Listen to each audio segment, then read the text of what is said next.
আসমানে আল্লাহ জমিনে আল্লাহ, আসমানে আল্লাহ জমিনে আল্লাহ, হায়াতে আল্লাহ মৌতে আল্লাহ, লা ইলাহা। কষ্ট হচ্ছে আপনাদের? একটু সামনে এসে বসা যায় না? পেছনে যা হয় হোক, আল্লাহর ওয়াস্তে বেশিক্ষণ কষ্ট দিব না। একটু এই যে ফাঁকা জায়গাগুলো একটু মেহেরবানি করে আপনারা সামনে আগায় আসেন, হোক এক লাইন, সমস্যা নাই। পেছনে না থেকে একটু জান্নাতি বাগানের সামনের দিকে চলে আসেন। আল্লাহ রাব্বুল আলামিন বলেন, ওয়ালাউ আন্না মা ফিল আরদি মিন শাজারাতিন আকলামু ওয়াল বাহরু ইয়ামুদ্দুহু মিন বা'দিহি সাবআতু আবহুরিম মা নাফিদাত কালিমাতুল্লাহ। চিৎকার দিয়ে বলেন আল্লাহু আকবার। আল্লাহ রাব্বুল আলামিন বলেন, বান্দারে, এই পৃথিবীর মধ্যে যতগুলো বৃক্ষ রয়েছে, সমস্ত বৃক্ষগুলোর যদি কলম বানানো হয়, আর যতগুলা পানি রয়েছে, আটলান্টিক মহাসাগর থেকে শুরু করে খালবিল হাওর বাওর নদী নানার মধ্যে যতগুলা পানি রয়েছে, সমস্ত পানিগুলার যদি কালি বানানো হয়, আর আল্লাহর প্রশংসা লিখতে যদি শুরু করা হয়, লিখতে লিখতে সমস্ত পৃথিবীর বৃক্ষ নামক কলমগুলো ক্ষয় হয়ে যাবে, সমস্ত পৃথিবীর পানি নামক কালিগুলো ফুরায় যাবে, কিন্তু আল্লাহর প্রশংসা লিখে কোনোদিন শেষ করা যাবে না। আল্লাহ বললেন, বান্দারি, প্রশংসা করবা কেন, গোলামি করবা কেন? তুমি প্রকাশ্য এবং গোপনে যা কিছু করো, আমি আল্লাহর সিসি ক্যামেরায় সব রেকর্ড হয়ে যায়। আল্লাহর দিয়া সিসি ক্যামেরা আছে না নাই? আল্লাহ বলছেন, কিরামান কাতিবিন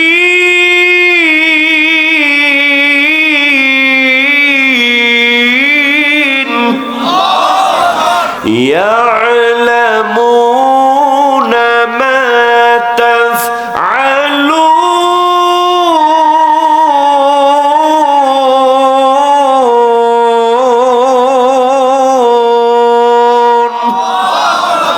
দুই কান্দে দুই ফেরেশতা আছে না নাই? আছে না আমার মুক্তার, আছে না আমার ব্যারিস্টার, আছে না আমার মুক্তার, আছে না আমার ব্যারিস্টার, শেষ বিচারের হাইকোর্টেতে তিনি আমায় করবেন পার। আমরা পাপী, আল্লাহ জামিনদার, আমরা পাপী, আল্লাহ জামিনদার। কথা বলেন ঠিক কিনা?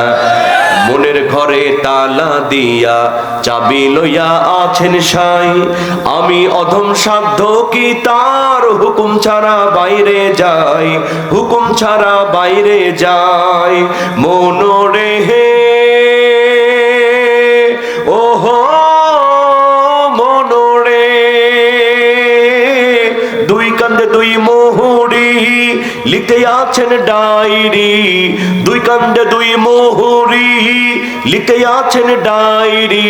দলিল দেখা রায় দিবে, টাকা পয়সার নাই কারবার। আমরা পাপী, আল্লাহ জামিনদার, আমরা পাপী, আল্লাহ জামিনদার। চিৎকার দিয়ে বলেন না মারহাবা।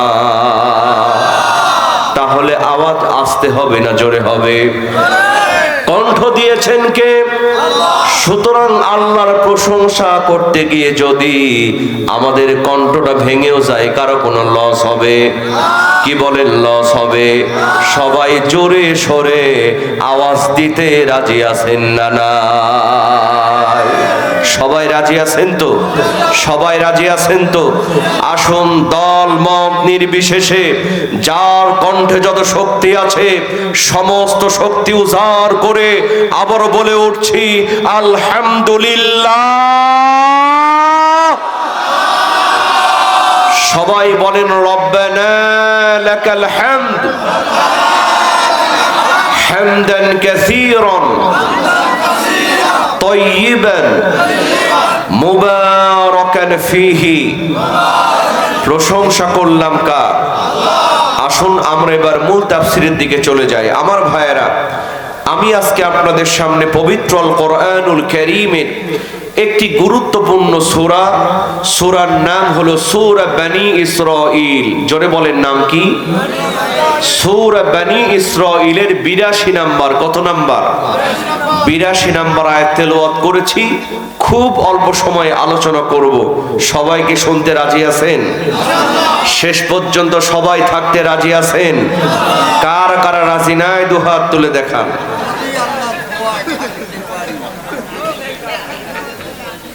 আশি তলার শের হইলে 40 শেরে মন, মনে মনে মিল না হইলে মিলবে না ওজন। ঠিক কিনা? মনের সাথে মনের যদি মিল না হয়, সারা রাত যদি ওয়াজ শুনেন, ওয়াজ কি বোঝা যাবে? কি বলেন, যাবে? আমি আসার আগে অনেকে বলেছেন হুজুর একটু বিভিন্ন কণ্ঠের আজান শোনাবেন। ইউটিউবে আপনার আজান শুনেছে, এগুলো শোনাবেন, বিভিন্ন বক্তার কণ্ঠে ওয়াজ শোনাবেন। আমি বলেছি সব হবে, তবে মোনাজাতের আগে। কিসের আগে? আগে কোরআন থেকে তাফসীর হবে। কথা বলেন ঠিক কিনা? কিন্তু মন যদি অন্যদিকে থাকে তাহলে ওজন কি মিলবে? এই জন্য যতক্ষণ কথা বলবে একটু মন দিয়ে ওয়াজটা বোঝার চেষ্টা করবেন ইনশাআল্লাহ। আল্লাহ পাক যেন কবুল করেন, বলেন আমিন। তাহলে সূরার নাম কি? আয়াত নাম্বার কত? 82। মাশাআল্লাহ। আল্লাহ রাব্বুল আলামিন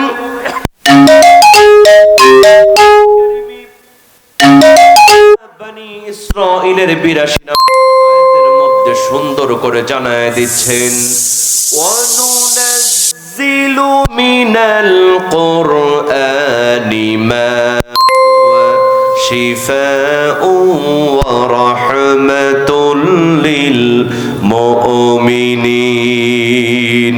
চিৎকার দিয়ে বলেন আল্লাহু আকবার। আল্লাহ রাব্বুল আলামিন বলেন, বান্দারে ওয়ানুনাজ্জিলু মিনাল কুরআন, এই কোরআনটাকে নাজিল করে দিলাম, মা হুয়া শিফা, তোমাদের জন্য আরোগ্য বানায়া, তোমাদের জন্য শিফা বানায়া। এবার আল্লাহ পাক আরো সুন্দর করে বলছেন, ওয়া রাহমাতুল লিল মুমিনিন।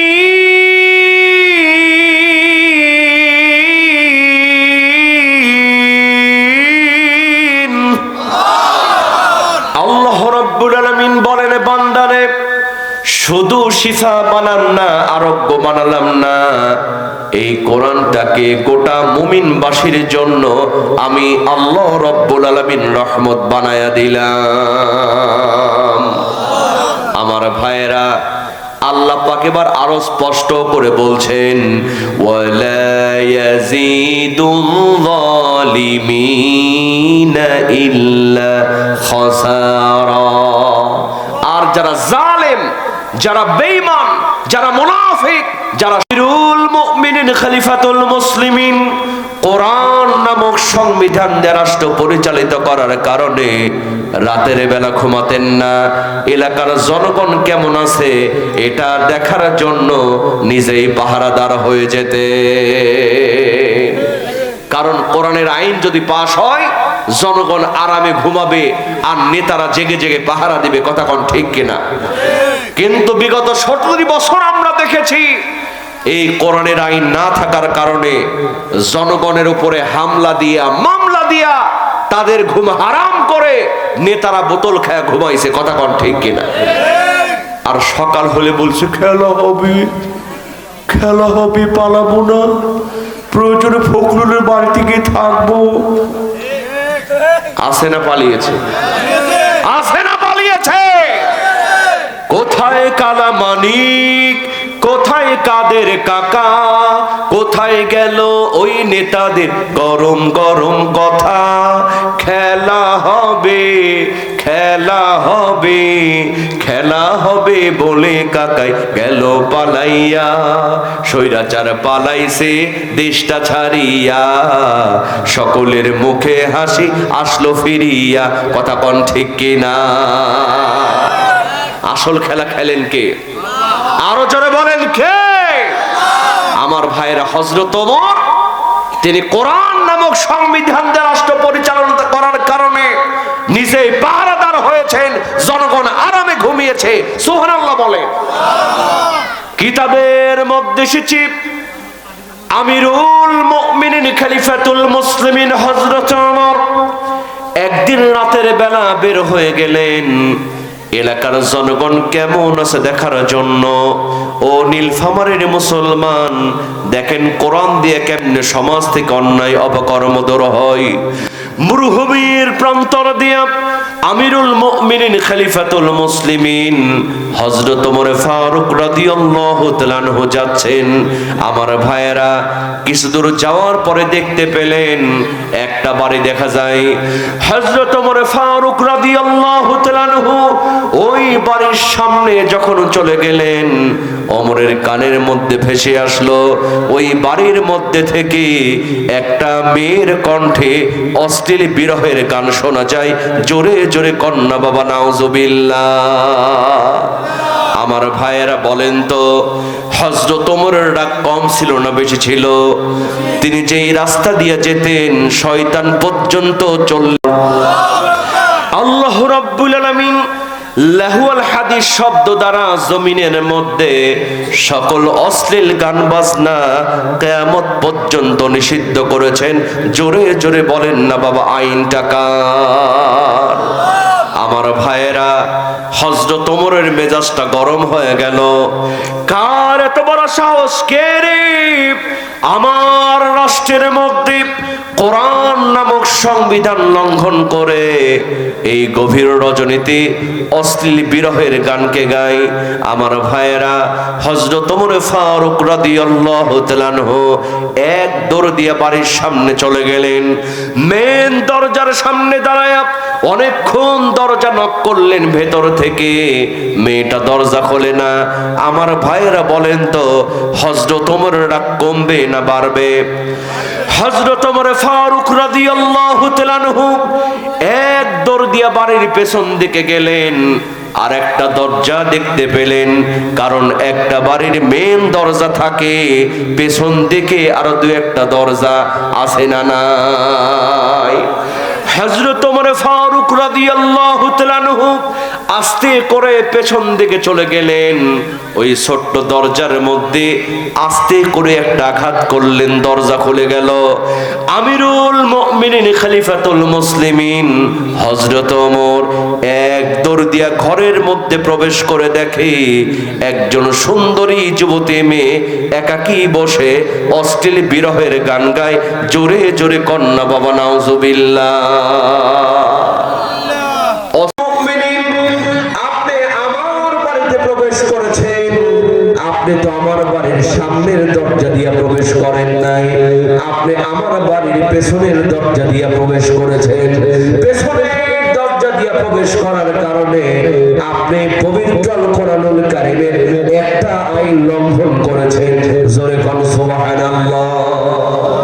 আমার ভাইয়েরা, হযরত ওমর একটু নরম হয়ে গেলেন, কারণ কোরআনের আইন যখন সামনে আসবে, আপনি যত বড় নেতা হন না কেন, আপনাকে নতজান হওয়া লাগবে। কারণ জোরে কোন আইনটা কার? হযরত ওমর ফারুক বললেন, বুঝলাম, এবার তুমি বলো আমি 2 নম্বর কোন আইনটা লঙ্ঘন করেছি। সঙ্গে সঙ্গে মেয়েটি হযরত ওমরকে অবাক করে দিয়ে বললেন, আমিরুল মুমিনিন ও খলিফাতুল মুসলিমিন, আপনি পবিত্র কোরআনুল কারীমের 2 নম্বর যে আইনটা লঙ্ঘন করেছেন। আপনি পবিত্র কোরআনুল কারীমের সূরাতুন নূর এর 27 নম্বর আয়াতের মধ্যে দেখেন আল্লাহ পাক বলছেন, ইয়া আইয়ুহাল্লাযীনা আমানু লা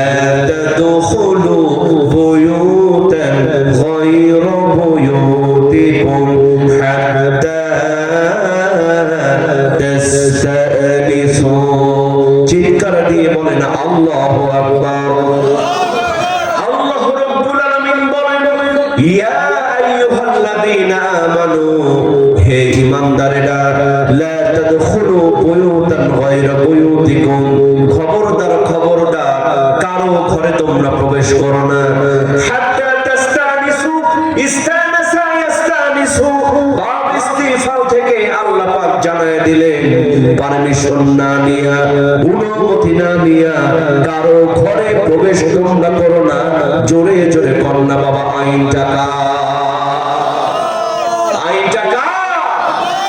কিন্তু আমাদের সমাজে আইন মানা হয় আল্লাহর নবীজি বলেছেন একজন সন্তান যদি বালেগ হয় একজন সন্তান যদি প্রাপ্তবয়স্ক হয় নিজের পিতামাতার ঘরে ঢোকার আগেও পারমিশনের দরকার আছে না নাই কিন্তু আমাদের সমাজে শালি ঢুকে দুলাভাইয়ের ঘরে দেবর ঢুকে ভাবির ঘরে পর্দার কোনো বালাই নাই কথা বল ঠিক কিনা আমাদের সমাজে পর্দা করা হয় মরার আগে না মরার পরে মরার পরে পর্দা করা হয় কারণ আমার ভাইয়েরা ওই কিশোরগঞ্জ বাজারের মধ্যে একজন দুলাভাই যদি শালীর মোটর সাইকেলে নিয়ে ওই বাজারের মধ্যে গিয়ার মানে করে একটা ব্রেক মারে বলেন তো কোন মুরব্বি বাধা দেয় কেউ ফতোয়া দেয় কিন্তু ওই শালীটা যখন মারা যায় ওই দুলাভাই যদি কবরের মধ্যে নামে আমার ভাইয়েরা বলেন তো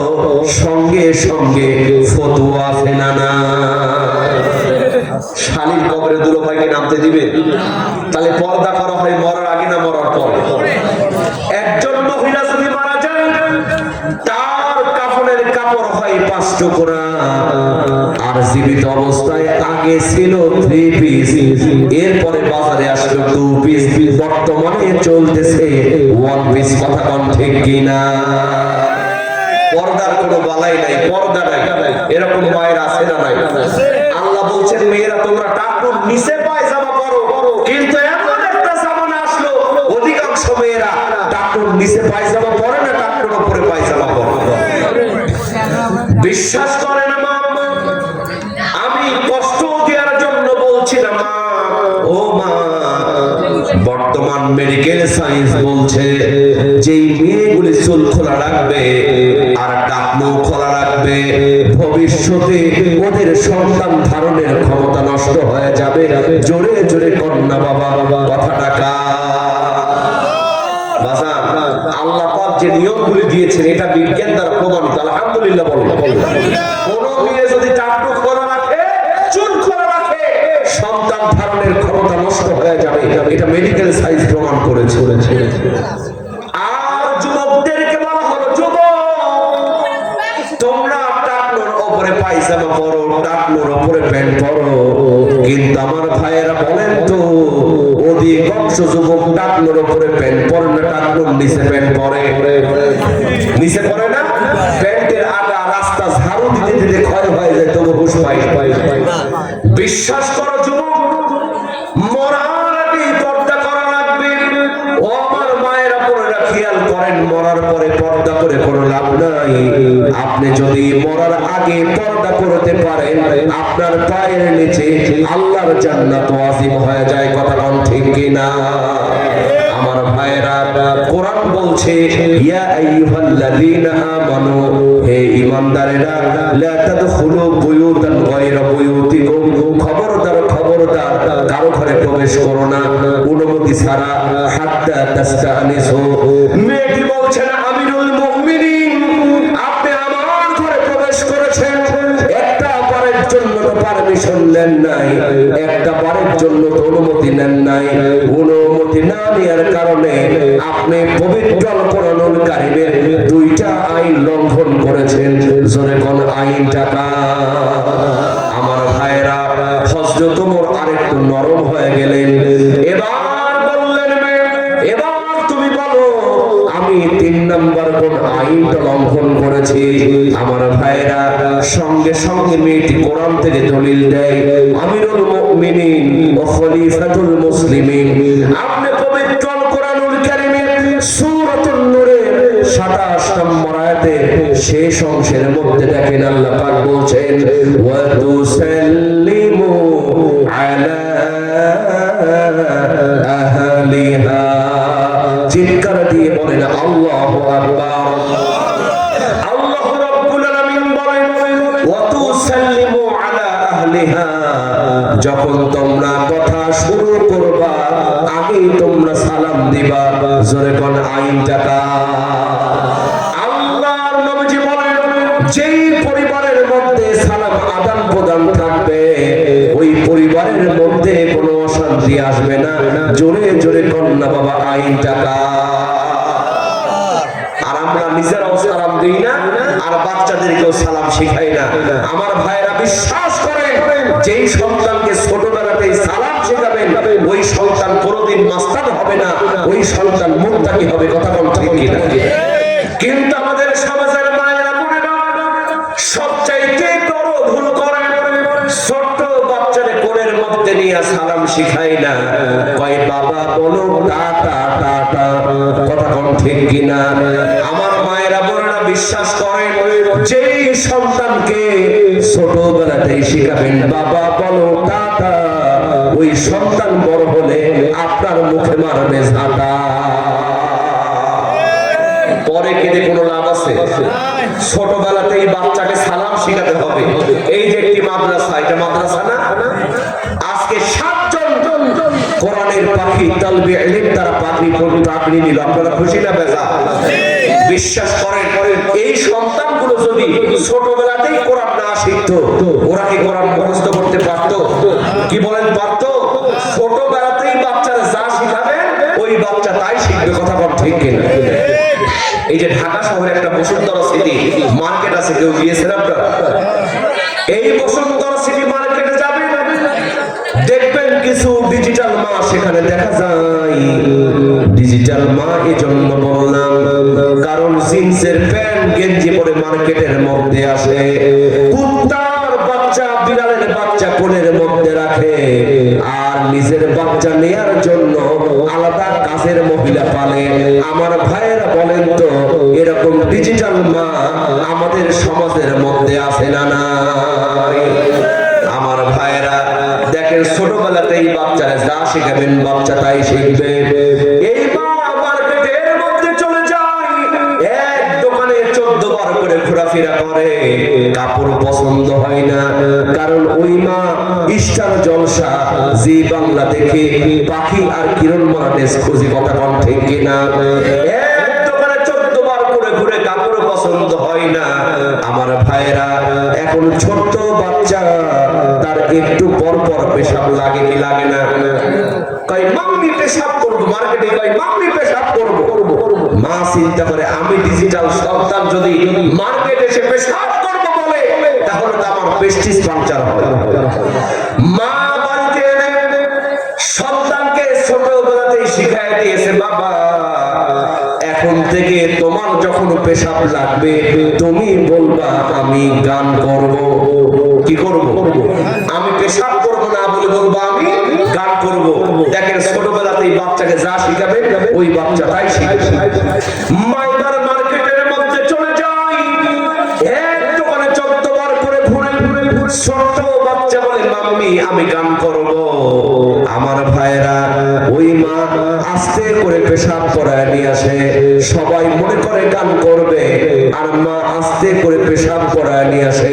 আমার বন্ধুগণ বলেন তো সিস্টেমটা ভালো না খারাপ? এর কয়েকদিন পরে ওই সন্তানের নানা 2 বার হজ করেছে। মুরব্বী মানুষ অনেকদিন পর মেয়ের বাড়িতে বেড়াতে আসছে, আসার পরে বলতেছে মা একটা রাতের বেশি তোর বাড়িতে কিন্তু থাকতে পারবো না। সঙ্গে সঙ্গে ছোট্ট নাতি বাইনা ধরেছে নানা একটা রাতের বেশি যখন তুমি থাকবা না ওই একটা রাত আমি তোমার সঙ্গে ঘুমাবো। নানা নাতির সম্পর্ক ভালো না খারাপ? নানা নাতি এর সঙ্গে রাতের বেলা ঘুমিয়েছে। রাত 2টার সময় হঠাৎ করে নাতি নানার ধাক্কা দিয়ে কয় নানু আমি গান করব। না নানু আমি গান করব। নানার মেজাজ গরম হয়ে গেছে।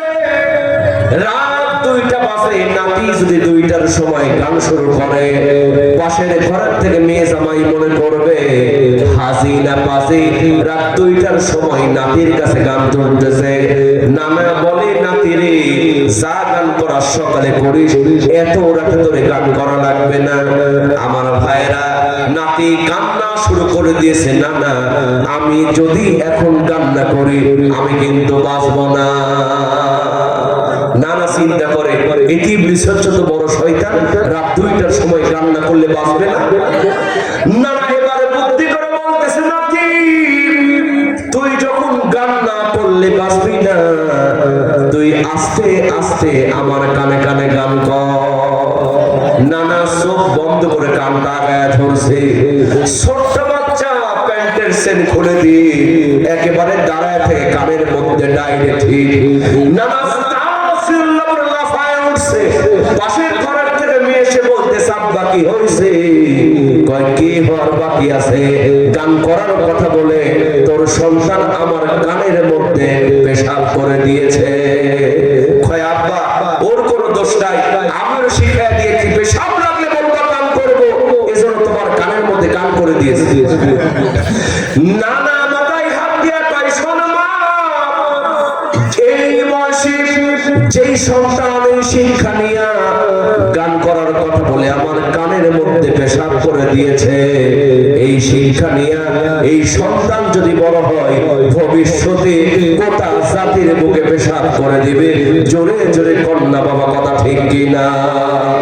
এজন্য মায়েদেরকে বলে মা, আজকের ওয়াজ শোনার পরে আমাদের সন্তানদেরকে আর hi hi bye bye tata শিখাবো না, আমাদের সন্তানকে সালাম শিখায় দেব। ওই সন্তান মাস্তান হবে না, ওই সন্তানকে মুত্তাকি বানায় দিবেন কে? কারণ জোরে জোরে কন্যা আইন টাকা। মেয়েটি বলতেছেন আমিরুল মুমিনিন, ও খলিফাতুল মুসলিমিন, আপনি একজন মুসলমান, আমি একজন মুসলমান, আপনি আমারে সালাম দিলেন না, আমি যে আপনার সালাম দেব এই সুযোগও তো আপনি আমারে দিলেন না। কিন্তু আল্লাহ বলছেন ওয়াতুসাল্লিমু আলা আহলিহা, যখন তোমরা কারো সঙ্গে কথা শুরু করবা আগে তোমরা সালাম দিবা। ও আমিরুল মুমিনিন, সালাম না দেওয়ার কারণে আপনি পবিত্র কোরআনুল কারীমের তিনটা আইন লঙ্ঘন করেছেন। জোরে কোন সুবহানাল্লাহ। আমার ভাইরা, আর থাকলো কয়টা? জোরে বলেন কয়টা? হযরত ওমর ফারুক রাদিয়াল্লাহু তাআলা আনহু আশ্চর্য হয়ে গেলেন, কারণ মেয়েটার মধ্যে কোরআনের জ্ঞান আছে না নাই? হযরত ওমর ফারুক বললেন, মেয়ে এবার তুমি বলো আমি 4 নাম্বার কোন আইনটা লঙ্ঘন করেছি? আমার ভাইরা দেখেন, কোরআনের আইন দিয়া সমাজ থেকে কেমনে অন্যায় অপকর্ম দূর হয়। সঙ্গে সঙ্গে মেয়েটি হযরত ওমর কাবাক করে দিয়ে বললেন, আমিরুল মুমিনিন, আপনি পবিত্র কোরআনুল কারীমের সূরাতুন নূর এর 30 এবং 31 নম্বর আয়াতটা খুলে দেখেন। আল্লাহ রাব্বুল আলামিন বলেন, কুল্লিল মুমিনিনা ইয়াগুযু মিন আবসারিহিম ওয়া ইয়াহসাদু ফুরুজাহুম। চিৎকার দিয়ে বলেন আল্লাহু আকবার। আল্লাহ রাব্বুল আলামিন বললেন, নবী আপনি বলে দেন জমিনের মধ্যে মুমিন বান্দা বান্দি হবে যারা চক্ষুটা নিচের দিকে নামায় রাখবে, তারা চোখের পর্দা করবে, তারা জোরে কোন আইনটা কা?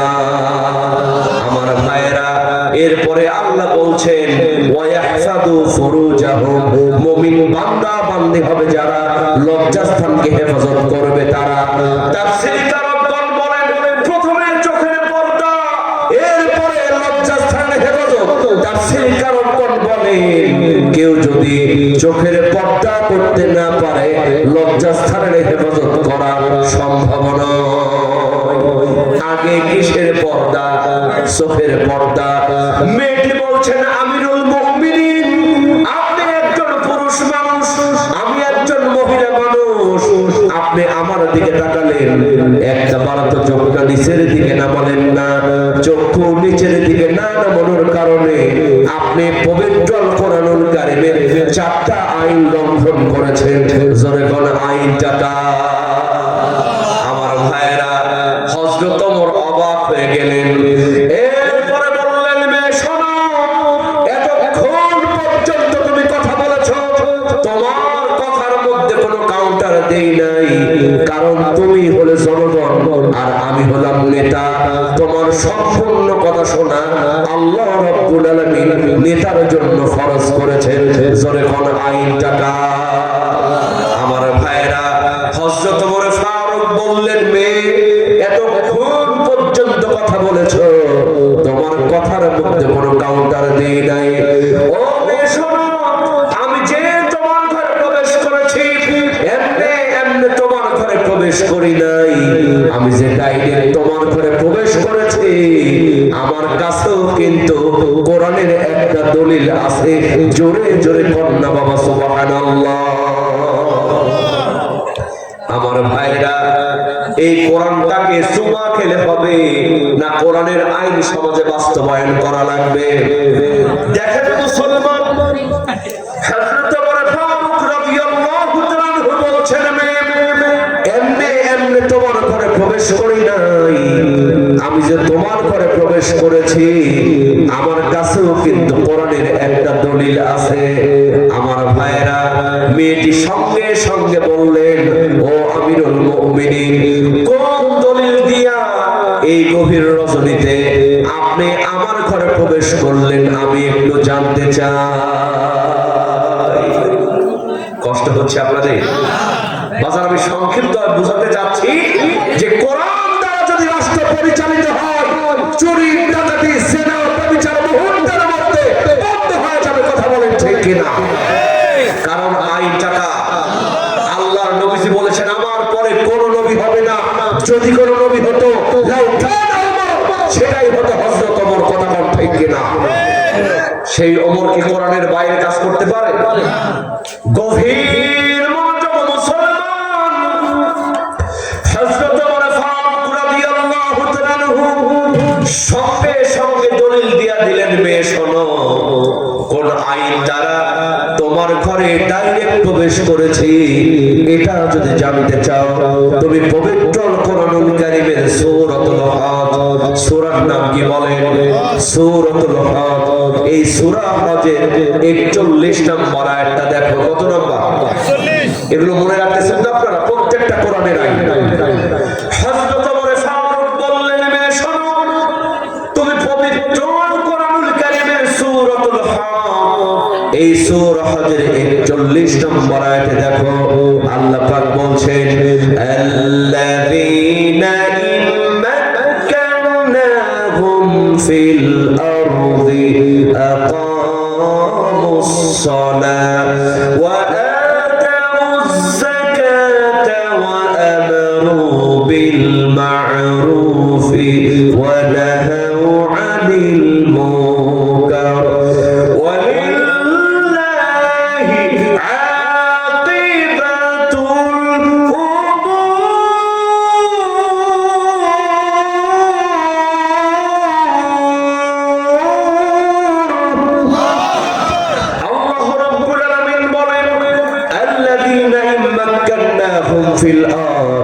জমিনের মধ্যে নেতা হবে যারা, 4টা দফা কায়েম করবে তারা। জোরে বলেন, কয়টা দফা? 1 নম্বর হলো আকামুস সালাত, নেতা হবে যারা, নামাজ কায়েম করবে তারা। 2 নম্বর হলো আতাউয যাকাত, নেতা হবে যারা, যাকাত কায়েম করবে তারা। 3 নম্বর হলো আমরু বিল মারুফ, নেতা হবে যারা, সৎ কাজের আদেশ করবে তারা। হযরত ওমর ফারুক বললেন, মেয়ে শোনো, 4 নম্বর দফা হলো ওয়া নাহাউ আনিল মুনকার, নেতা হবে যারা, যেখানে অন্যায় কাজ হবে, অশ্লীল কাজ হবে, সঙ্গে সঙ্গে 140 ধারা জারি করবে তারা। জোরে জোরে কন্যা বাবা আইনটা। হযরত ওমর ফারুক বললেন, মেয়ে তুমি অশ্লীল বিরহের গান বলেছো, তোমার গানে বাধা দেওয়ার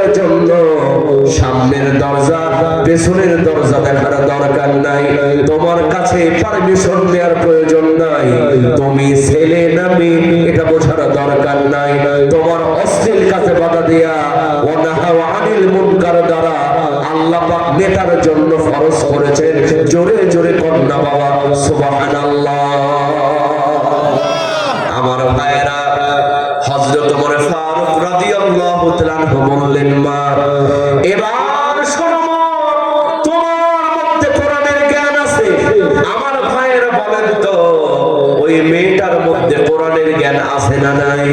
হযরত ওমর ফারুক বললেন, মা এতগুলো কোরআনের জ্ঞান থাকার পরেও তুমি অশ্লীল বিরহের গান কেন বলছো? আমি ওমর তো বুঝলাম না। আমার ভাইরা, সঙ্গে সঙ্গে মেয়েটি হযরত ওমর ফারুককে অবাক করে দিয়ে বললেন, আমিরুল মুমিনিন, এই গভীর রজনীতে আমি বিরহের গান বলছি, এর কারণ হলো আপনি ওমর নিজেই।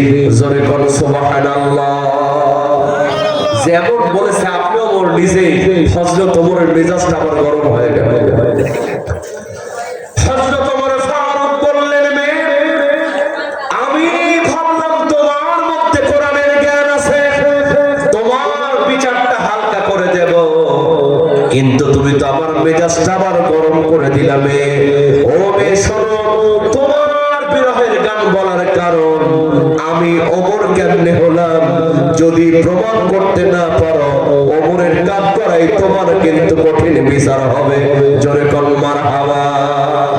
আমার ভাইরা, সঙ্গে সঙ্গে মেয়েটি হযরত ওমরকে অবাক করে দিয়ে বললেন, আমিরুল মুমিনিন, আমার কথায় আপনি কষ্ট পাবেন না, আমার কথায় আপনি রাগ করবেন না। আমার বিরহের গান বলার কারণ আপনি ওমর, এজন্য বললাম আজ থেকে 5 মাস আগে আমার বিয়ে হয়েছে। জোরে বলেন, কয় মাস আগে মেয়েটার বিয়ে হয়েছে? মেয়েটি বলতেছেন, আমিরুল মুমিনিন, আজ থেকে 5 মাস আগে আমার বিয়ে হয়েছে। আমার স্বামী আমার সঙ্গে বাসর করেছে। পরের দিন সকালবেলা আপনার কার্যালয় থেকে আমার স্বামীর কাছে একটা পত্র চলে আসছে, ও যুবক, যেখানেই থাকো, যেভাবেই থাকো, ওমরের কার্যালয়ে দেখা করো। হযরত ওমর তোমাকে জিহাদের ময়দানের সেনাপতি বানিয়েছে। আমার স্বামী চিঠি খানার মধ্যে একটা চুমু খেয়ে বলে, বিবি, আমি একজন যুবক, আর দেরি করা যাবে না, আমার জন্য কোনো সংসার করা জরুরি নয়। আমিরুল মুমিনিন খলিফাতুল মুসলিমিন হযরত ওমর আমাকে জিহাদের ময়দানে সেনাপতি বানিয়েছে। আমি যদি জিহাদের ময়দানে না যাই, কিয়ামতের ময়দানে আল্লাহর কাঠগড়ায় আমাকে জবাব দেয়া লাগবে। আমার ভাইরা, কারণ যুগে যুগে যুবকরা যখনই দাঁড়িয়েছে, তখনই কিন্তু বাতিল শক্তি পরাজিত হয়েছে। কথা বলেন ঠিক কিনা?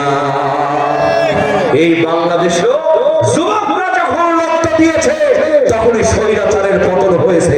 কথা বল ঠিক কিনা? এই রংপুরের আবু সাঈদ ভাই, মুক্ত ভাই, শহীদ ওসমান হাদি ভাইয়ের মতো যুবকেরা যখনই রক্ত দিয়েছে, বুক পেতে দিয়েছে, তখনই স্বৈরাচারের পতন হয়েছে। কথা বলেন ঠিক কিনা? আমার ভাইরা, মেয়েটি বলতেছে, আমার স্বামী আপনার চিঠিখানার মধ্যে চুমু খেয়ে ওই যে 5টা মাস আগে জিহাদের ময়দানে চলে গিয়েছে, আজ 5টা মাস হয়ে গেল, আমার স্বামীর কোনো খবর পাই না। সুবহানাল্লাহ বলবেন। আমিরুল মুমিনিন খলিফাতুল মুসলিমিন, আপনি যদি আমার স্বামীকে না ডাকতেন, আমার স্বামী যেত না, আর স্বামীর জন্য আমাকে বিরহের গান বলা লাগতো না। আমার ভাইরা বলেন তো, মেয়েটার মধ্যে যুক্তি আছে না? না। হযরত ওমর ফারুক রাদিয়াল্লাহু তাআলা আনহু কিতাবের মধ্যে আসছে, হযরত ওমর ফারুক বলছেন, ওই মেয়েটার যখন চোখের পানি দেখলাম, আমার মনে হলো আমার পায়ের নিচ থেকে মাটি গুলি সরে সরে যাচ্ছে। কারণ আমি রাষ্ট্রপ্রধান, আমার জনগণ কষ্টে আছে। জোরে কোন মারহাবা। আর বুঝান কি করতো? হেলিকপ্টার দিয়ে গুলি করছে। জনগণ সব করে যা, আমার বডি ঠিক থাকলেই আমি বাসি। কথা কোন ঠিক কি? বুবু ও তুমি কেমন নৌকার মাঝি, তোমার নৌকার বইটা চলে না। ঠিক না? এখন এমন পয়সা আল্লাহ পয়সাইছে, বছরে কেউ যদি মারাও যায়, ফেসবুকে কেউ আর ইন্না লিল্লাহ লেখে না, সবাই পড়ে আলহামদুলিল্লাহ। কথা কোন ঠিক কি না? এ কেমন জীবন তুমি গঠন করিলা, মরিলেও লোকে বলে আলহামদুলিল্লাহ। ক্ষমতার বাহাদুরি, ক্ষমতার বাহাদুরি আজ আছে কাল নাই।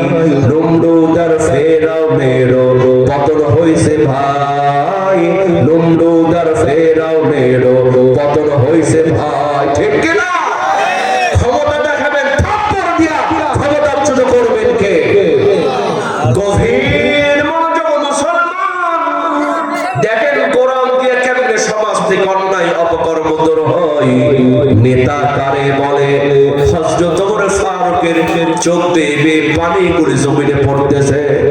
হযরত ওমর ফারুক বললেন, মা আগামীকাল তুমি আমার কার্যালয়ে চলে আসো, দেখি তোমার জন্য কিছু করতে পারি কিনা।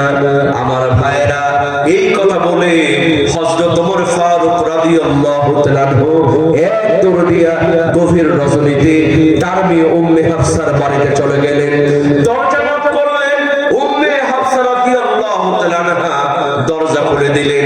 দেখেন ওমরের চোখ বেয়ে পানিগুলি জমিনের মধ্যে পড়তেছে। উম্মে হাফসা বললেন, বাবা কোন যুদ্ধে পরাজিত হইছো বাবা? তুমি কি আমার বাড়িতে পলায়ন করেছো নাকি? হযরত ওমর ফারুক বললেন, মা কোন যুদ্ধে পরাজিত হই নাই মা, আমি গভীর রজনীতে কাঁদতেছি, কারণ আমার জনগণ কষ্টে আছে। জোরে কোন সুবহানাল্লাহ। ও মা, এই রাতের বেলা তোর বাড়িতে আসলাম একটা প্রশ্নের উত্তর জানার জন্য। জোরে বলেন কয়টা প্রশ্ন? হযরত ওমর ফারুক বলছেন, মা লজ্জা করবি না মা, আমি পিতা হয়ে মেয়ের কাছে একটা প্রশ্ন করছি মা। ও মা, আমার জানায়া দে, একজন স্ত্রী স্বামী ছাড়া কতদিন থাকতে পারে? আসলে রাত হয়ে গেছে, আমার কথা আপনারা বুঝতেছেন। হযরত ওমর কাকে জিজ্ঞেস করছেন বলেন তো? তার মেয়ে উম্মে হাফসা রাদিয়াল্লাহু তাআলা আনহাকে, মা আমাকে একটু জানা, আমি রাষ্ট্রপ্রধান, আমি পিতা হয়ে গভীর রজনীতে আমি তোর কাছে জানতে চাই, একজন মেয়ে একজন স্ত্রী স্বামী ছাড়া কতদিন থাকতে পারে? আল্লাহু আকবার বলে। একে বলে নেতা। এটা কি নেতা? গভীর মনোযোগ মুসলমান, উম্মে হাফসা রাদিয়াল্লাহু তাআলা আনহা একটু চিন্তা করে বললেন, বাবা আমার কাছে মনে হয় একজন স্ত্রী 4 মাসের বেশি স্বামী ছাড়া থাকতে পারে না। কয় মাস? জোরে বলেন কয় মাস? তাহলে উম্মে হাফসার মতো মেয়ে যদি বলে 4 মাস, আমাদের দেশের ইস্টার জলসা জি বাংলা দেখাবে এদের জন্য কয় মাস? বুঝতেছেন আমার কথা? ঠিক আছে। গভীর মনোযোগ মুসলমান, এই কথা বলি না জানার কারণে বাংলাদেশের ধর্ষণ জেনা বেড়েছে না কমেছে? সমাজে সমাজে পরকীয়া বেড়ে গেছে। কথা কোন ঠিক কিনা? গত 2 বছর আগে দেখলেন না, খবর হয়ে গেল নাপা সিরাপে 2টা বাচ্চা মারা গেছে। সারা বাংলাদেশ নাপা সিরাপ ব্যান করা হলো, কিন্তু তদন্ত করে দেখা গেল নাপা সিরাপ নয়, ওই মা যার সঙ্গে পরকীয়া করে ওই প্রেমিক বলেছে, তোরে গ্রহণ করব, তোর সন্তানদের গ্রহণ করব না। পরকীয়াসক্ত হয়ে নিজের মা মিষ্টির মধ্যে বিষ দিয়া 2 জন সন্তানকে হত্যা করেছে। জোরে বল নাউজুবিল্লাহ। আমার ভাইরা ও আমার মায়েরা বলেন, আমার কথায় কষ্ট দিবেন না। হযরত ওমর ফারুক রাদিয়াল্লাহু তাআলা রাষ্ট্রপ্রধান, দেখেন কেমন রাষ্ট্রপ্রধান, পরের দিন কার্যালয়ে চলে গেলেন, আইন তৈরি করে দিলেন, আমার রাষ্ট্রের মধ্যে 4 মাসের বেশি স্ত্রীর অনুমতি ছাড়া কোনো স্বামী বাইরে থাকতে পারবে না। তাহলে বলবেন হুজুর, তারা যারা বিদেশ থাকে তারা কি করবে? 3 বছর 4 বছর বিদেশে আছে না নাই? এরা কি করবে? ভালো করে মাসালা বুঝবেন। 4 মাসের বেশি কোন স্বামী যদি থাকতে চায় স্ত্রীর অনুমতি নিয়ে থাকতে হবে। কি নিয়ে? কথা বলে কি নিয়ে? অনুমতি নিয়ে। জি আচ্ছা, সবাই না ভালো আছে, আবার এই কথা বললে অনেকে আবার মাইন্ড করতে পারে, কথা কম ঠিক কি? বাজান ভালো মানুষ আছে না নাই? আমার খারাপ মানুষ আছে না নাই? মসজিদে নামাজ পড়তে রাত জুতাও চুরি হয় কি হয় না?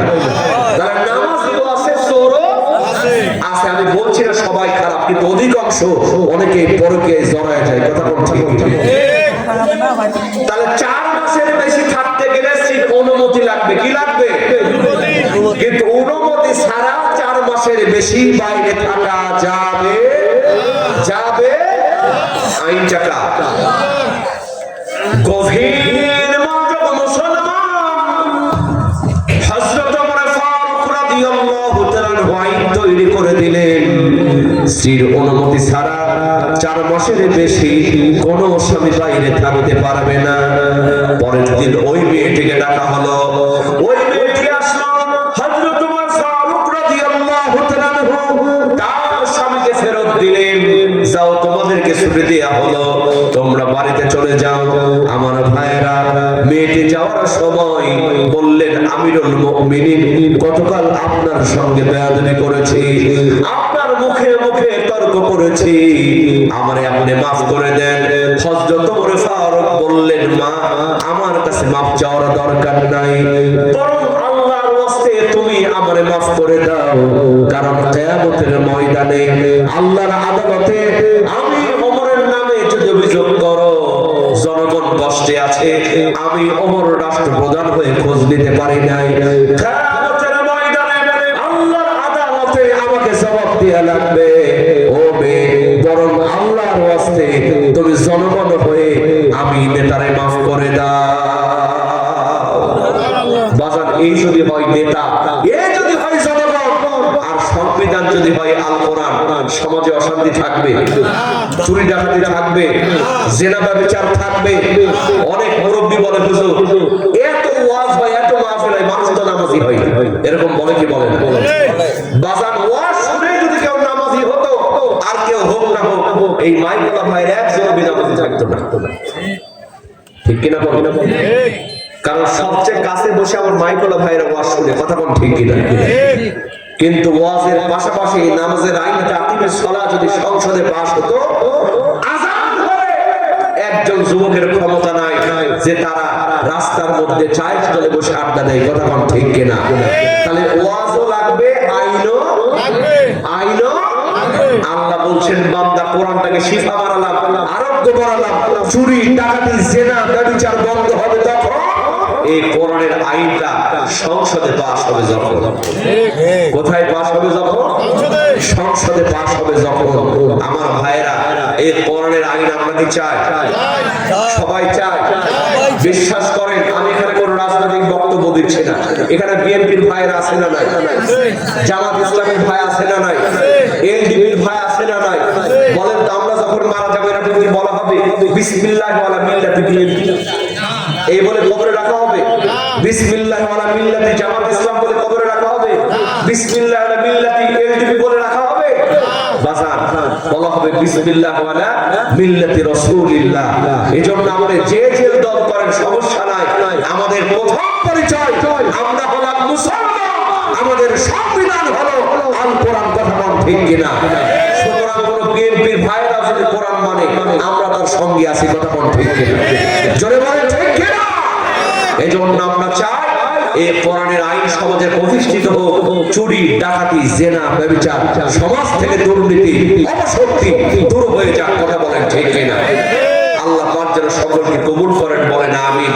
আমার ভাইরা, তবে অনেকে আযান শুনতে চেয়েছেন, আমি আযান শোনাবো, তবে শর্ত একটু শোনাই দিই যে আমরা যদি হ্যাঁ ভোট যদি আমরা দিই, তাহলে যে বিষয়গুলি হবে, 1 নাম্বার হলো কোন ব্যক্তি জীবনে 10 বছরের বেশি প্রধানমন্ত্রী থাকতে পারবে। আলহামদুলিল্লাহ, হয় আলহামদুলিল্লাহ বলেন।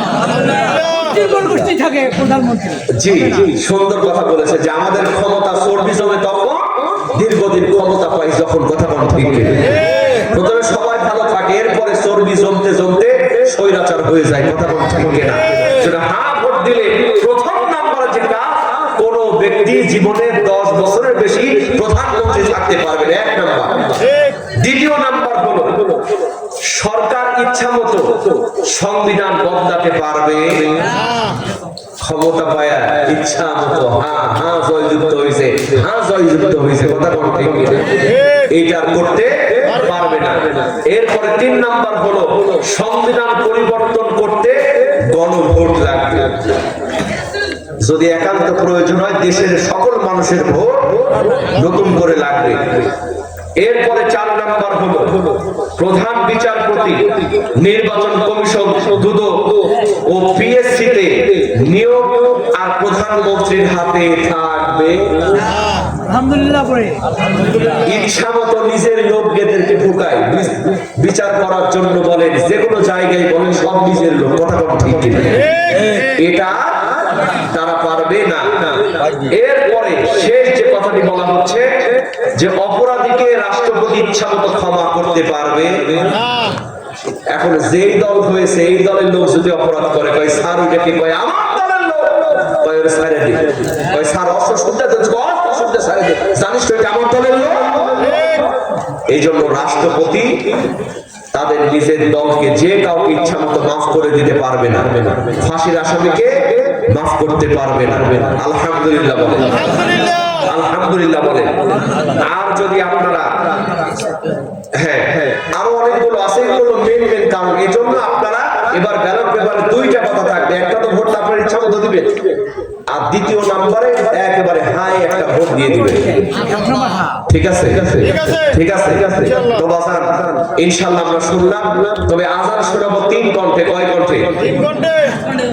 একটা হলো বাংলাদেশের, এরপরে হলো মক্কা, এরপরে হলো মদিনা। আমি যখন আজানে আল্লাহু আকবার বলবো আপনি একটু আল্লাহু আকবার বলে চিৎকার দিবেন, ঠিক আছে তো? আল্লাহু আকবার, আল্লাহু আকবার, আল্লাহু আকবার।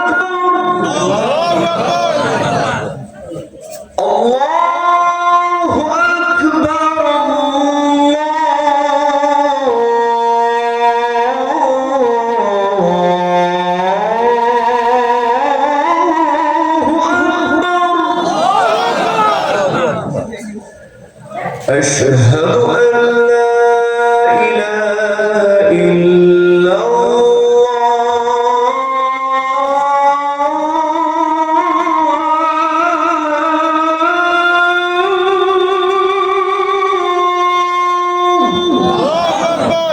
এই সুরটা হলো আমাদের দেশীয় সুর, কিন্তু আপনি যখন মক্কায় যাবেন মক্কার আজানটা একটু মোটা, একটু কি মোটা, সেটা কেমন কেমন কেমন?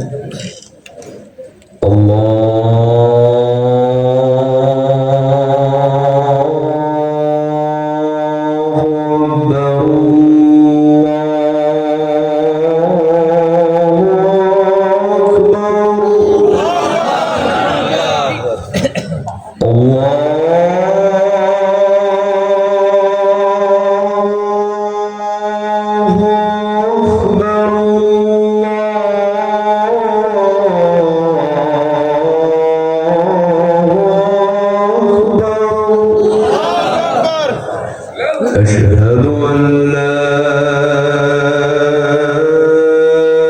إله إلا الله।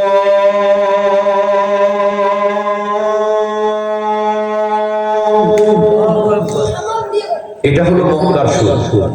এরপর যখন আপনি মদিনায় যাবেন, মদিনার আজানটা একটু চিকন, একটু কি পাতলা, সেটা কেমন কেমন? হায়া আলাল ফালাহ।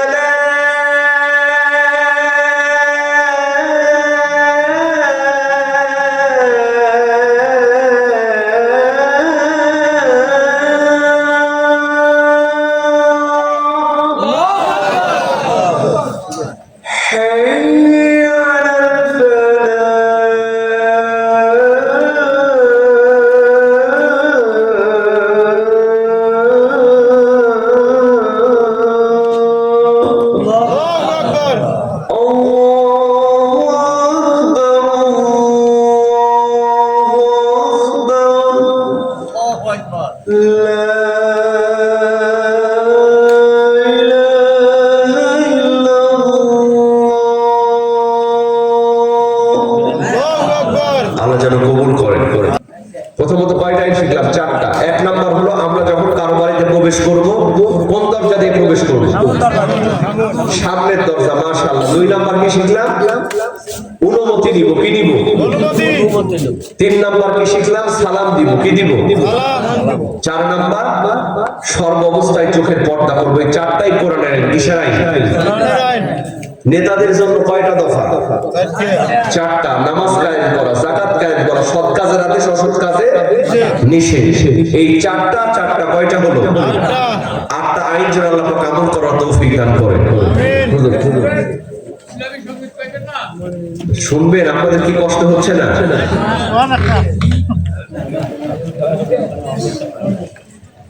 আচ্ছা, হুজুর একটি আবদার করেছেন, বাংলাদেশে যত সিনেমার গান আছে এগুলোর কেটে আমি ইসলামিক গান বানাইছি। আলহামদুলিল্লাহ। এখান থেকে একটা গান ইনশাআল্লাহ শোনায় দিব। একটা গান শুনবেন?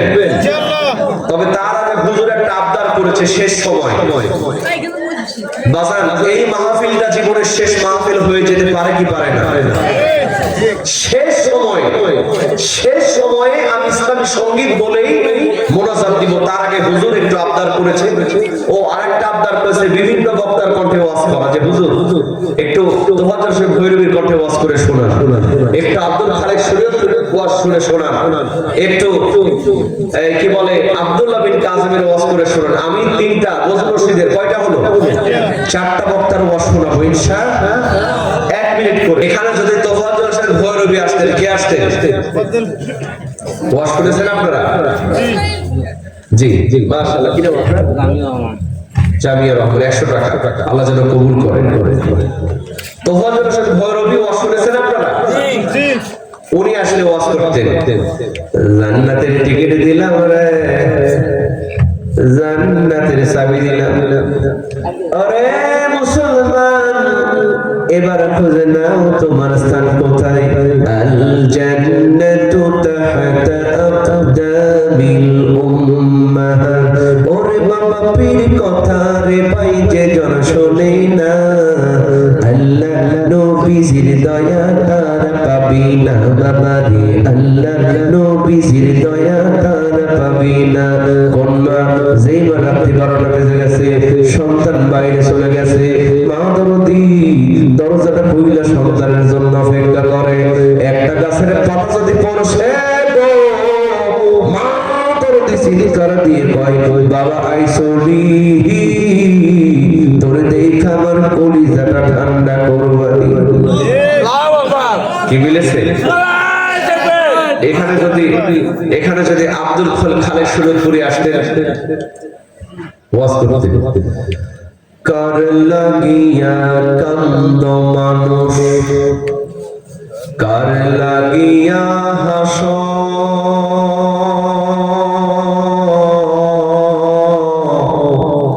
যে তোমারে করল সৃজন তারে ভুলে আস। এই পৃথিবীর মালিক যিনি, জগতারে নিশিদিনী, ওরে যার হাতেতে মরণ তোমার, যার হাতেতে মরণ তোমার, যার দয়াতে বাস, কার লাগিয়া কান্দ মানুষ, কার লাগিয়া হাস ভাইজান।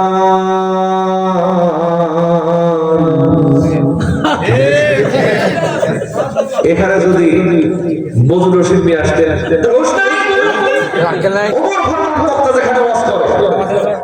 ওয়াজ করেছেন চাচা, চাচা আসলে ওয়াজ করতেন। একটু নিচে নামলে চোখের ভোর, আর একটু নিচে নামলে মুস, আর একটু নিচে নামলে দাড়ি, আর একটু নিচে নামলে চেয়ারি। হেড সারা হাত জোরে করে কই, বাবা কালু রে আর একটু নিচে নামিস। যতর বন্ধু নামছস বাবা, এখনো ভদ্র সমাজে চলা যায়, কাপড়ে চুপড়ে নামলে কিন্তু বিপদ হয়ে যায় বাবা, আর নিচে নামিস। আরেকটা আছে নাটোরের জাকারিয়া, হাফেজ জাকারিয়া, সবাই খুব ওয়াজ করছে, ভাইজান আমার এই হালাল টাকার কামাই আমি কার খাবো না, তুমি জবাব দিয়ে যাও।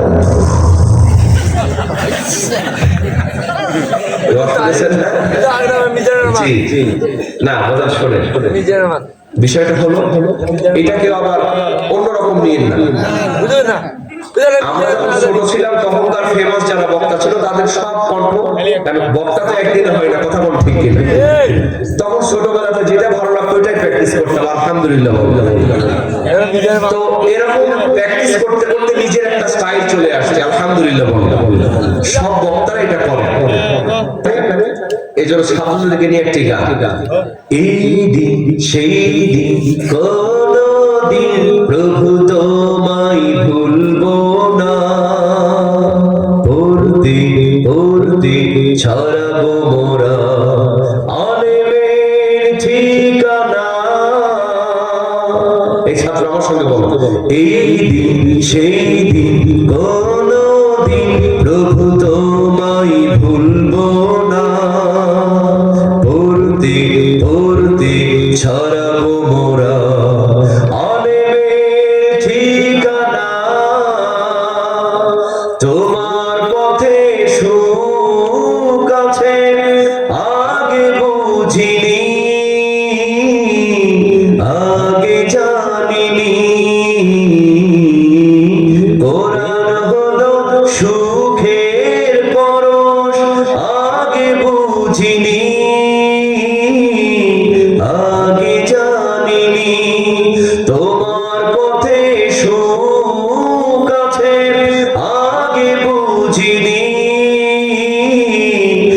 আগে জানিনি,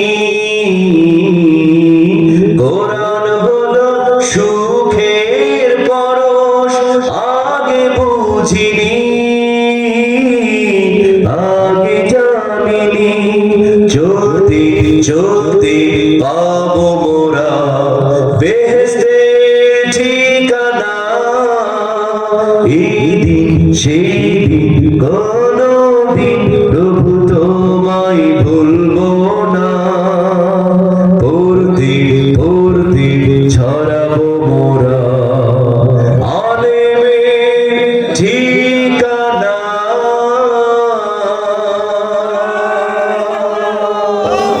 দল দলের জায়গায়, মুসলমানের তো মুসলমানদের জায়গায়, কথা কোন ঠিক কিনা?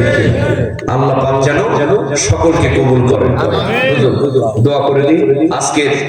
আজকের মেহমান আমি শুরুতে তাদের কথা বলতে পারিনি, পরিবেশটা অন্যরকম ছিল। তো আজকের প্রধান অতিথি জনাব আলহাজ মুখলিসুর রহমান শাহ সাহেব ও সভাপতি, আজকের সভাপতি কই উনি আছেন? আচ্ছা আচ্ছা, ওনার মায়ের নামে প্রতিষ্ঠান, মায়ের ওসিয়তে। আচ্ছা আচ্ছা, মাশাআল্লাহ মাশাআল্লাহ। আমরা তার জন্য, তার পিতা মাতার জন্য দোয়া করব। জনাব আলহাজ মুখলিসুর রহমান শাহ সাহেব এবং মিশরে থাকেন আল আজহার বিশ্ববিদ্যালয়, মাশাআল্লাহ মাশাআল্লাহ।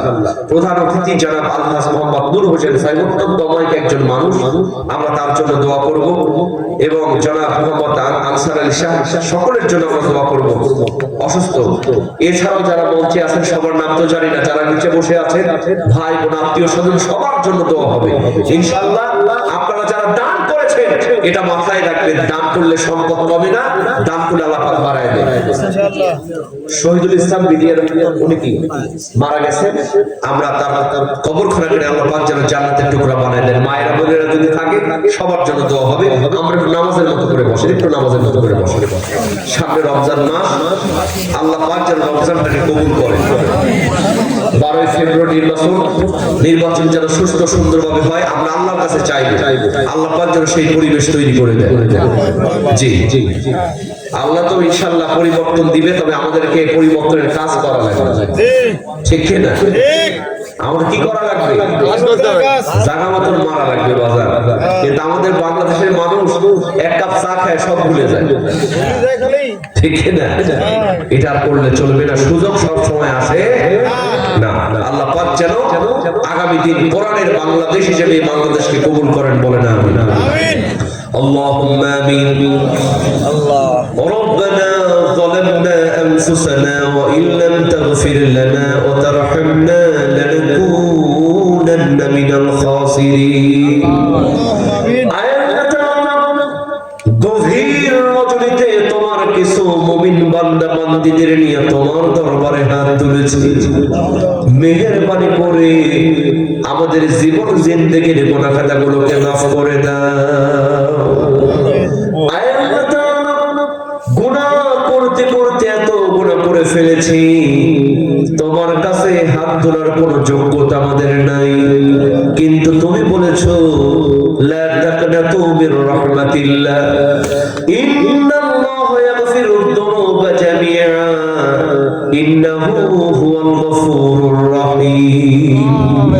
আল্লাহ তাআলা একটি আয়াতকে ফলো করে অনেক আশা নিয়ে তোমার দরবারে হাত তুলেছি, মেহেরবানি করে আমাদের জীবন জিন্দেগির গুনাহ খাতাগুলোকে মাফ করে দাও। আল্লাহ তাআলা, আমাদের গুনাহ যত বড় তার চাইতে তোমার রহমত অনেক বেশি বড় রে আল্লাহ। গুনার দিকে নজর দিও না, বান্দা মনে করে তুমি রব মাফ করে দাও। আল্লাহ তাআলা, তোমার কাছে যখন হাত তুলি দুজন মানুষের কথা বেশি বেশি মনে পড়ে যায়। আমাদের মাঝ থেকে যাদের জনম দুঃখিনী মা, জনম দুঃখী বাবা অন্ধকার কবরে কবরবাসী হয়ে গেছে, আল্লাহ তাআলা মেহেরবানি করে মা বাবার কবরখানাকে তুমি জান্নাতের টুকরা বানায়া দাও। আল্লাহ তাআলা, এছাড়াও যাদের দাদা দাদি নানা নানি সন্তান সন্ততি আত্মীয় স্বজন ভাই বোন অন্ধকার কবরে কবরবাসী হয়ে গেছে, আল্লাহ তাআলা মেহেরবানি করে সকলের কবরখানাকে তুমি জান্নাতের টুকরা বানায়া দাও। আল্লাহ তাআলা, আমরা যারা হাত তুলে আমিন আমিন বলছি, অনেকে অনেক রোগে আক্রান্ত, তুমি তো সবচেয়ে বড় ডাক্তার, মেহেরবানি করে সকল রোগের শিফা তুমি আল্লাহ দিয়া দাও। আয় আল্লাহ তাআলা, এই এলাকাবাসীকে তুমি কবুল করে নাও, এই এলাকাবাসীকে আল্লাহ তুমি 5 ওয়াক্ত নামাজি বানায়া দাও। আয় আল্লাহ তাআলা, বিশেষ করে আল হেরা হাফেজিয়া মাদ্রাসা ও এতিমখানা, আল্লাহ এই মাদ্রাসা ও এতিমখানাকে তুমি কবুল আর মঞ্জুর করে নাও। রব্বুল আলামিন, আজকে যে 7 জন ছাত্র তলবে ইলম কোরআনের হাফেজ হয়ে পাগড়ি নিল, আল্লাহ তাদেরকে তুমি জগৎ বিখ্যাত আলেম বানায়া দাও। রব্বুল আলামিন, আগামীতেও যেন এই কোরআনের কারখানা থেকে আরো বেশি বেশি কোরআনের হাফেজ তৈরি হয়, সেই তৌফিক আল্লাহ তুমি দিয়া দাও।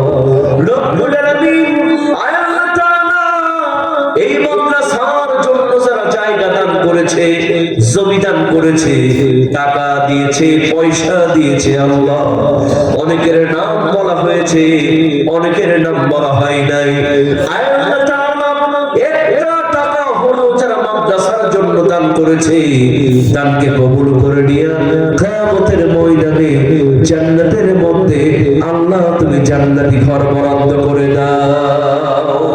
আল্লাহ তাআলা, বিশেষ করে যারা আলহাজ মুখলিসার রহমান শাহকে আল্লাহ তুমি কবুল করো, তার মা বাবাকে আল্লাহ তার মা বাবাকে তুমি কবুল করো, তার মা বাবার কবরখানাকে তুমি জান্নাতের টুকরা বানায়া দাও। আল্লাহ তাআলা, জনাব আলহাজ মোহাম্মদ নূর হোসেন সাহেবকে আল্লাহ তুমি কবুল করো, জনাব মোহাম্মদ আনসার আলী শাহকে আল্লাহ তুমি কবুল করো, তিনি অসুস্থ, আল্লাহ তাকে তুমি শিফায়ে কামিলা আজিলা দান করো। আল্লাহ তাআলা, এই মাদ্রাসার শিক্ষক মণ্ডলীকে আল্লাহ তুমি কবুল করো, তালবে ইলমদেরকে আল্লাহ তুমি কবুল করো।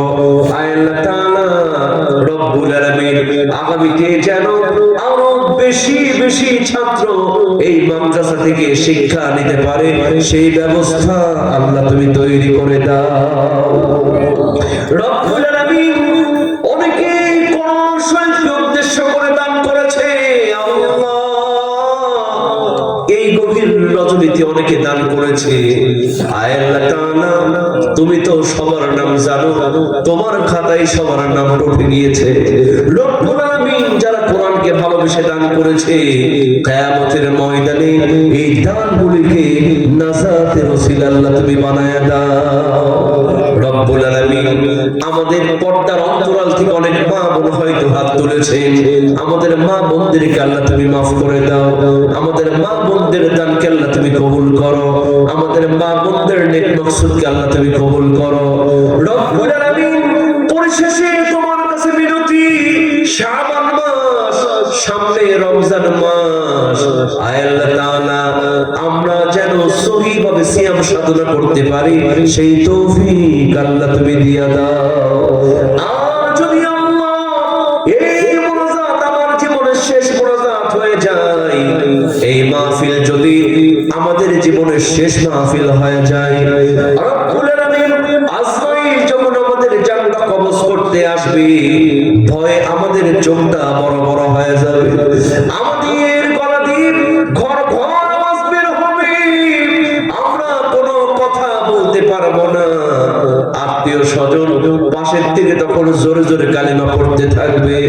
আয় আল্লাহ তাআলা, সেই কঠিন মুহূর্তে আমাদের জবান দিয়ে বের করে দিও কালজয়ী কালিমা লা ইলাহা ইল্লাল্লাহু মুহাম্মাদুর রাসূলুল্লাহ